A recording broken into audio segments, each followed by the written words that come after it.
अक्षय तृतीया सणामुळे पूजनासाठी मातीच्या कराकेळी बाजारात विक्रीसाठी आल्याचे दिसून येत आहे.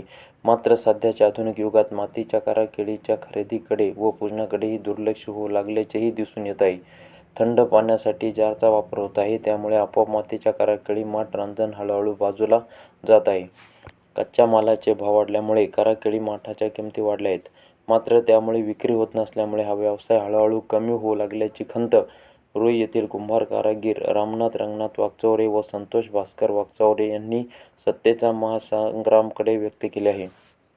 रामदास रंगनाथ वाघ रुई कुंभार बाबा रुई कर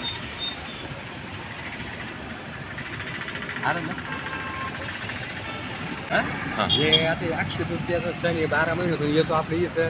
त्याच्यामुळे मग आता हे अक्षय तृतीया केलेली आहे. त्याच्यानंतर कसं आहे, परंपरा आहे आपल्या महाराष्ट्राची, आम्ही लव धरलेली आहे. असं आहे कराकेळीची हे महिन्यापासून चालू आहे उद्योग. कराकेळ्या करायची, त्याला पण माती लागते, राख लागते, सरपण लागतं, तरी परवडत नाही आम्हाला हे. पण चाललं आता कशी परंपरा टिकून धरलेली आहे आम्ही.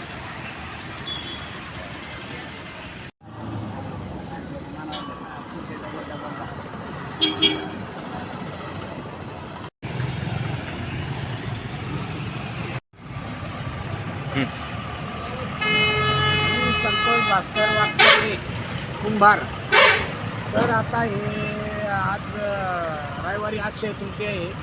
हा पारंपरिक आपला सण आहे, पण आता दरवर्षीप्रमाणे काय याला कोणी घेत नाही जास्त. आता जेवढा 10-1 हजाराचा माल भरला आहे, तर त्यातून फक्त आत्तापर्यंत फक्त 2-1 हजार रुपये माझे वसूल झाले.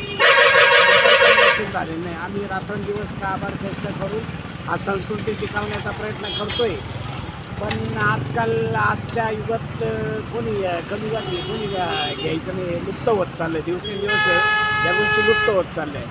आज गार पाण्याला मडक्याऐवजी जार वापरता, फ्रीज वापरता.